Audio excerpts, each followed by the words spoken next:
The audience, please. My name is Glen Collins, Glencollins. What is your birthday? 4/11/28. 4/11/28. Yeah. And where were you born? I was born in a little town of Stetsonville.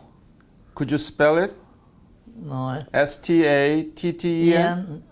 Enville, I think. And I was born in the same log house my dad was born in. Oh! They ain't a lie. I was born in the same log house my dad was born in. Tell me about your parents and your sibling when you were growing up. Well, there was 10 of us in the family. 10 of you? Yeah, and we grew up during the Depression. Yeah, tell me about the Great Depression. How was it? Yeah, not good. We moved around a lot because I think my dad, he had a hard, jobs were not easy to find. And he'd find one once in a while, and then he went, for one of the last jobs he had, he went to Milwaukee, worked in a creosote plant. And I'll tell you, creosote is some wicked stuff. And then, then we moved a lot. I imagine that he couldn't pay the rent. So when he couldn't pay the rent, they'd kick him out and then we'd find another place to live. We lived in about 40 different places when I grew up. So it was pretty tough going in during the Depression. Must be very difficult, right? Yeah, it was very difficult. And what school did you graduate? High school? I only went 1 year at Auburndale High School. What is it? Auburndale High School. Auburn? Yeah, Auburndale. Could you spell it? No, Auburndale. Auburndale. Okay. Dale High School. When was it? That was in, that had to been 1942. 41 or, no, about 1941 or 42. No. 44? 41 or 42. 42? Yeah. And then you stopped, and then what happened? Well, see, my dad, he wanted to start farming again, so he bought, I think there was 9 or 12 2-year-old young stock. Well, then I had to go home. After high school, it was dark already. You know, by the time I got my clothes changed and everything, it's about 4:30. It was getting pretty dark already, and we had to go about a half a mile down the road. I had to hook a jumper up. Jumpers were similar to a sleigh, only it's low to the ground. With planks on it, and we'd put some barrels and milk cans down there, and we had a rope, and we'd dip a pail down into the well. The well was about, I'd say it was about 22 feet. And we'd fill those up and then we'd haul them back to the farm. Then we'd pour them in a tank where the cows and the heifers could drink. Then we'd let the heifers loose and they'd go drink. Then we'd have to, if they don't drink, we'd have to go tie them up again because we couldn't have them running all over the barn. Well, that was the end of that there. And then, well, both brothers they were in the army. My one brother was he was military police in Alaska, in one of the Aleutian Islands, I think it was. And my brother Dale was on the way over to Okinawa when the war ended. When he wasn't quite over there. And when did you join? Were you drafted or joined the army? I still got a few slivers in here. I was pulled off of the. When did you join the army? I was drafted. Drafted when? Had to be 19. What year was that? 19. It started in 1950. I think it was 1949. 1949, I think it was. And army? Late 49. I think it was in November. Yeah. And did you join were drafted into army? Yeah. And where did you get the basic training? I didn't have no basic training. You didn't? No, we went to Camp McCoy and we did everything just once because they needed artillery in Korea. And then we went to we only did maybe 2 weeks. We did different things and we had meetings. in the meeting room. We didn't get much basic training. And we did, at that time, we did everything once. We went under machine gun fire once, went through fighting in town once, just one, this was on our record. Then we went to advanced artillery training. Where? Advanced artillery training. Okay. Yeah. Where? In Camp McCoy. It was all done in Camp McCoy. Then I can't remember when I got over in Korea. But And when did you leave for Korea? I can't remember. See, we was in Seattle. Our ship broke down. The Mariner Link. It was broke down, so we stayed in Port Lawton for, well, it had to be right around a month. Fort Lewis. Fort Lewis, yeah. At Port Lawton. And when did you leave for Korea? I can't remember just when it was, but I was over there 13 months. I left in August 1952. You left Korea 1952. Yeah. But And I was there 13 months, so whenever 13 months? yeah. Okay. So 5. So you were there at August of, no, June 1951. Yeah. Yeah. There was this leaving Seoul with the pushback. And where did you arrive in Korea? Incheon or Busan? Busan. And tell me about the Busan that you saw for the first time. How was it? We didn't get to see much of it. We got off of the ship onto a truck and away we went. Where? Up to the front line. Front line? Yeah. What was your unit? 64th Field Artillery. 64th, 25th Division. 25th. I think that's 8th Army in it. Mm-hmm. Yeah. What was your mission? What did you do in that? I was the gunner and assistant gunner on a 105. Mm-hmm. I got to tell you this here. I got to tell you how I made corporal. Well, I was readjusting the howitzer. Well, there's certain things you have to do to readjust them. Well, there was somebody walking out there. So you got to have the same aiming stake so you can't see the back one. It's just a perfect in line. Well, there was somebody walking out there. I hollered, "Hey, you!" I said, "Get over on those aiming stakes, will you?" I didn't say please neither. Mm-hmm. And I give him the motions what he was supposed to do, and I got it all done. And he walked up to me. It was a first lieutenant. I was giving orders to a first lieutenant, Yeah. and he said, "What's your rank, soldier?" I said, "Private." That's all it was said. And the next morning, I was corporal, not an acting corporal, a permanent rating. Really? Yeah. Why? Because I give orders. I suppose he went in there. He said that private out there is giving orders to. He gave me orders. And he's setting up the gun in the holster and everything. I said, well, I was assistant gunner. It was called for corporal in the first place. I did either one. So where were you in the 38 parallel? Where were you? Huh? Where were you? We was all over. We was what you call a bastard outfit. We didn't support one unit. We was supporting.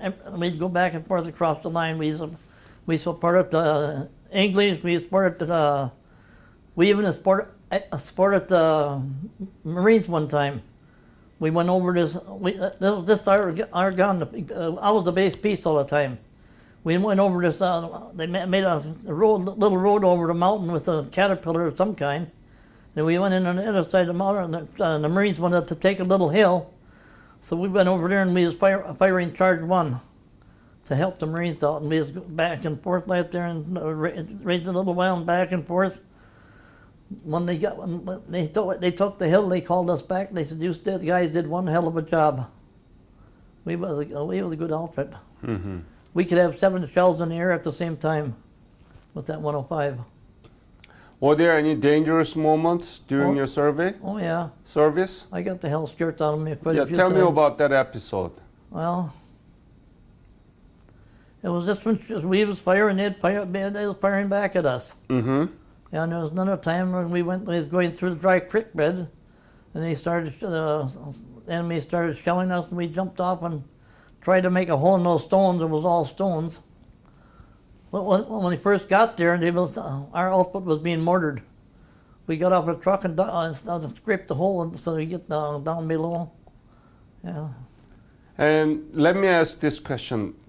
What was your impression about Korea? What did you see and how did you feel about it? Well, I didn't feel nothing about it, but it seemed like they was behind time quite a bit. Like at least 60, 70 years behind time with their planting and everything they was doing. That's my impression. Mm-hmm. And did you know why you were there? Yeah. Why were you there? We was there to help the North Koreans so they didn't get invaded by the North Koreans. Mm-hmm. So, I think that's what most of it was all about. And what was the most difficult thing during your service there in Korea?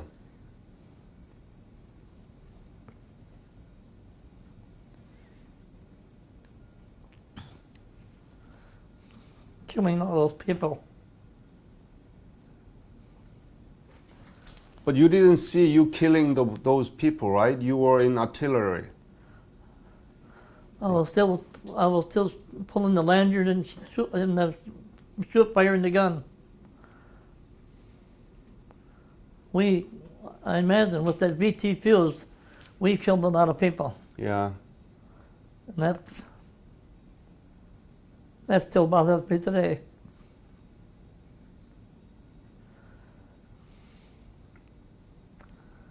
So you were aware of those even during that service, right? Yes. Yeah. Yeah. I mean, it was war, and it was to either kill or being killed. So you should. I mean. I know, but it still hurts. Very hurts. Yes. It still hurts. They were all human beings, the same as we were. So your main enemy was Chinese or North Koreans? Both. Both.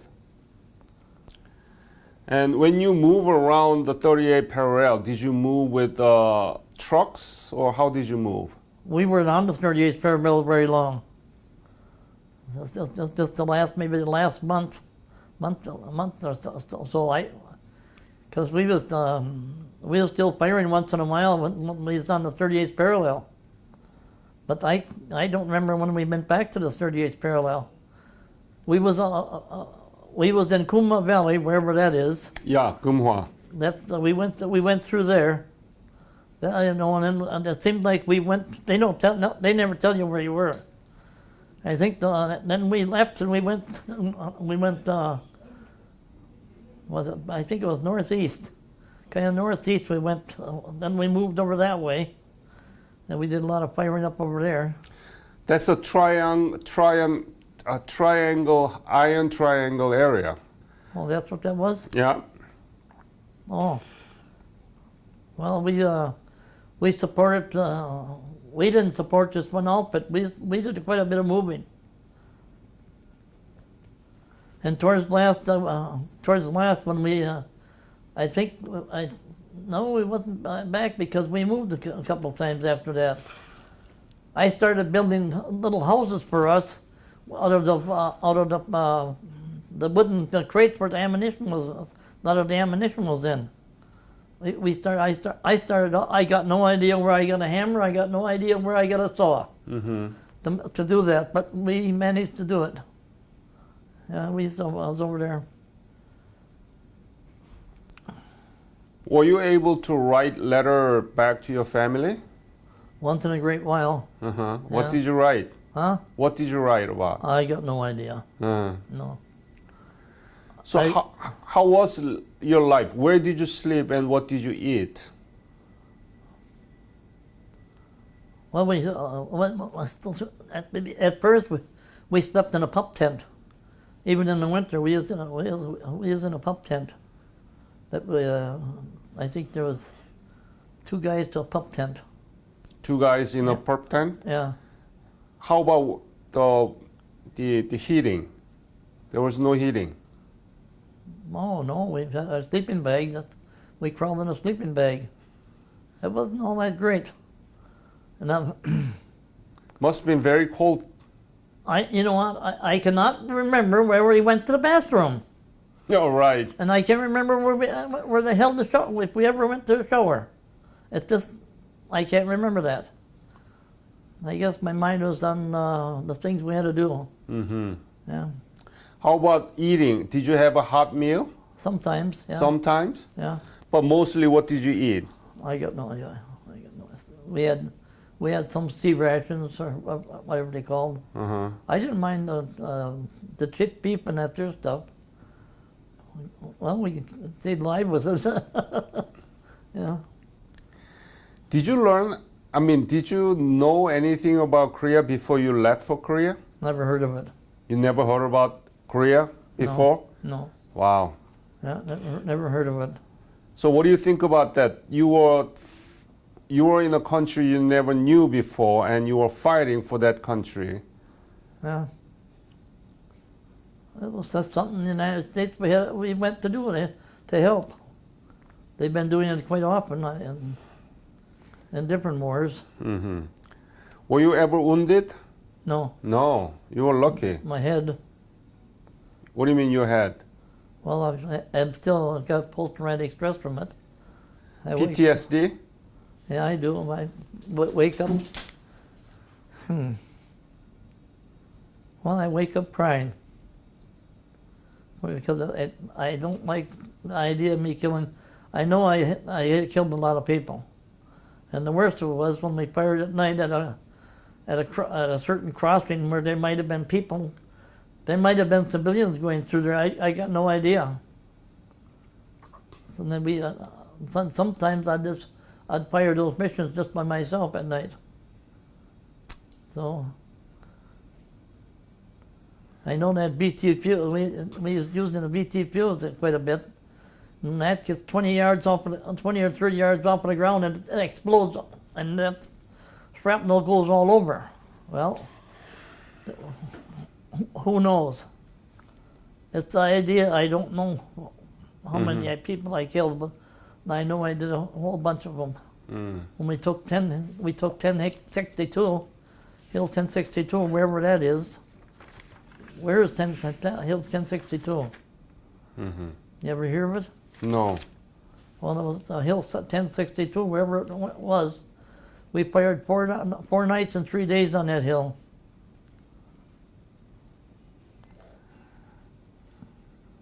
And there were Chinese? Huh? Chinese? I got no idea who we was fired at. And did you finally get that hill? Huh? Did you finally get that hill or not? Yeah, I think they took the hill, yeah. You took the hill. Yeah. They looked through it. It looked like a spider web. It was all full of the trenches, and I imagine they had holes dug in the hill and everything else. And then, well, there was one time they had a cave up on the hill. It was up about 3/4 of the way, and they had to have the gun on tracks because they'd come out and they'd shoot 3 or 4 rounds, they'd pull it back in. Well, they had our guns zero in on it, and when we got it zeroed in, all of us guns shot at the same thing and was fuse delay, and we must have got one shell back in there and they exploded. That was the end of them. They didn't do no more shooting. And there's there was a few incidents like that. And we was by a big river at one time too. I don't know what river it was. It was pretty wide. That's where the guy. We laughed. That's where we laughed so darn hard. He fell in one of those there cement pits, you know, where the manure is. It was he went running across there and he fell and he was right up there. Oh boy, smells so bad, right? Yeah, well, he quick ran down to that river and he threw all his clothes off in the river and he washed off in the river. That's the time we was by that, I don't know where that big, I don't know what river it was. How many big rivers are there in Korea? There are many, but the river that you might have seen is, I think, is either Han River or Imjin River. There was one, I don't know which one it was. They never tell us nothing. Yeah. So When you left Korea in 1952, right? Well, August. August 1952.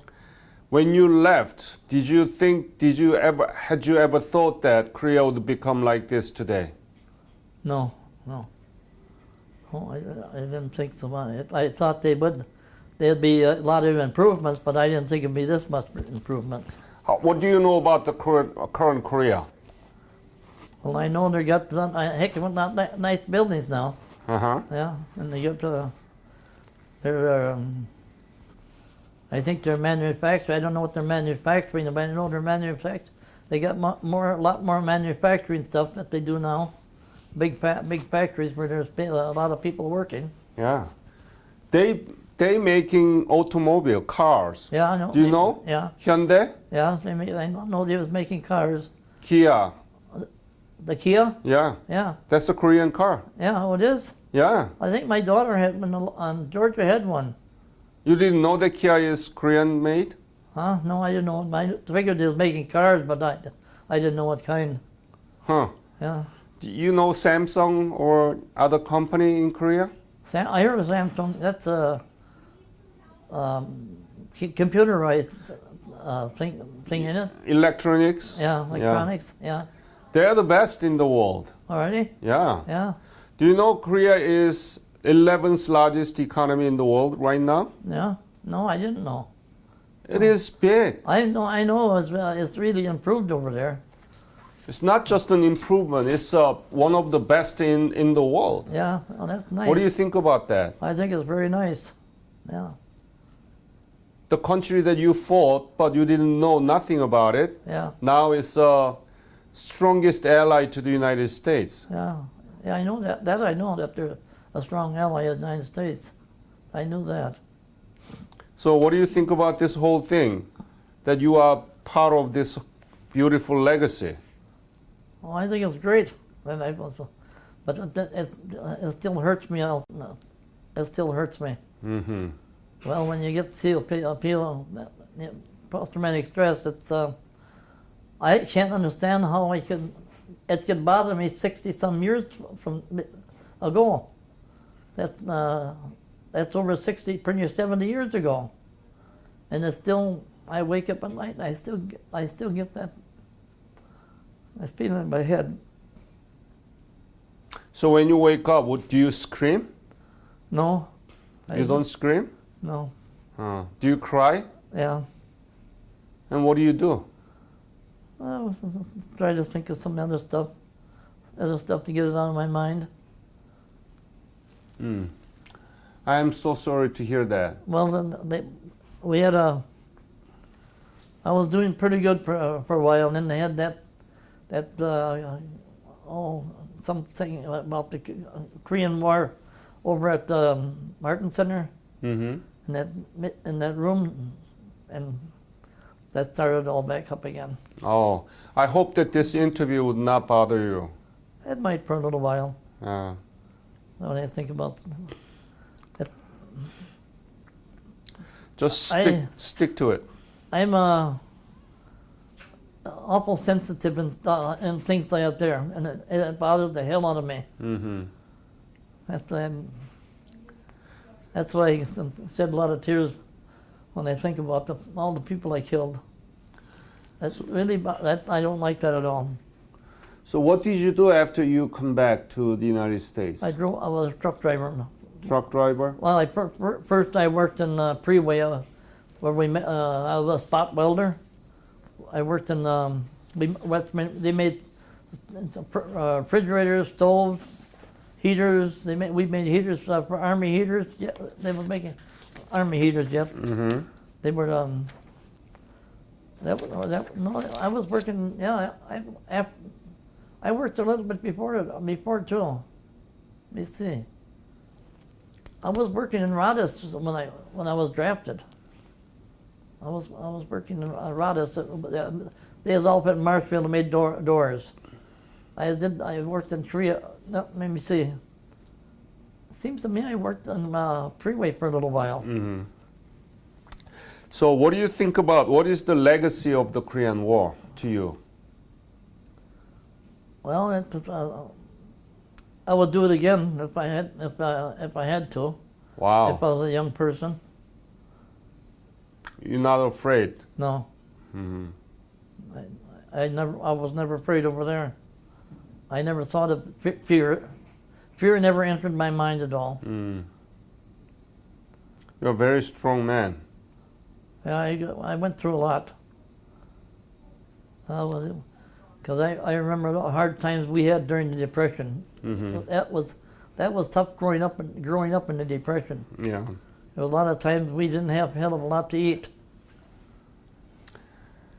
So, what would you say to our young children about your service during the Korean War? Well, for one thing, get a good education. That would be one important thing, a good education. So you can do, like I can do just about anything. I'm an electrician, I'm a plumber, I can do just about anything. Mm-hmm. Anything I put my mind to, I'll do it. I went up to Alaska for my daughter. I built them a big garage, 24 by 36, and I did 99% of the work all by myself. Wow. Without no help. I put the carpet in. She bought kitchen cabinets that weren't varnished or stained, which I wasn't too happy about. I was living here at the time, and I got 90 days. I can't think of his name now. He gave me 90 days. He called Madison, and they said they okayed it. See, you're only supposed to get 15 days furlough, and I got 90. I kept paying for everything out of. I didn't take the money. I left it just the way I was. Everything was being paid, and they locked my room. And when I come back, I had my room again. You never been back to Korea, right? No. No. Do you want to go back? I can't stand right now. I can't. Okay. I get airsick. I can't ride a plane. Hmm. I rode one coming down from Alaska. Right. I was so sick. I thought I was going to kick the bucket. Any other message that you want to leave to this interview? No, nothing I can think of. But I don't. They're going to have to put a stop to that North Korean guy. Yeah. What the hell's his name? Kim Jong-un. Yeah, there's got to be something wrong with him. Mm-hmm. Actions like that are not shouldn't be even thinking about being tolerated, as far as I'm concerned. If it had been up to me, I'd have been after him long before this. Yep. But it's. I imagine the government. It's hard for them. They can't. They don't want to declare war. If they go after him, it have to be war. Have to be declared. Yep. But they definitely have to do something. Exactly. How did he get the information of making an atomic bomb in the first place? Where the hell did that come from? It's from Russia and other countries. You know? Yeah. Yeah. But it shouldn't. I don't know how to explain it. That they shouldn't even be allowed to have the atomic bomb in any country. That includes the United States and Russia. Yep. That should not be allowed. Yep. All the other countries should get together and have a meeting, like those meetings they have, and demand that nobody can have a nuclear weapon. Nobody. Yep. That's what should happen, because in the long run they're going to destroy the whole world. That's right. Because once those atoms start splitting all over, I can understand how that works. Yep. And that can affect right in here. If they get the wrong thing, and start bursting all the atoms, that's good. We're going to be in big trouble. Mm-hmm. It'll be like when Earth all went to heck, millions, thousands of years ago. I think that's what happened to Mars myself. Yeah. that some weapon destroyed the whole country, because there's proof that there was people living on there. That's going to happen if they keep it up. Glenn, it was very nice meeting you the other day. You were working on something, and I ran across you, Yeah. and I asked you to interview with me. Yeah. And thank you for coming, sharing your story. Yeah, you're And on behalf of Korean Nation, I want to thank you for your fight Yeah. and your honorable service. Yeah. And I hope that you can deal with these PTSDs Yeah, so that you don't suffer too Well, much. it'll come off and on, Okay. but I tried my best to keep it away. All right.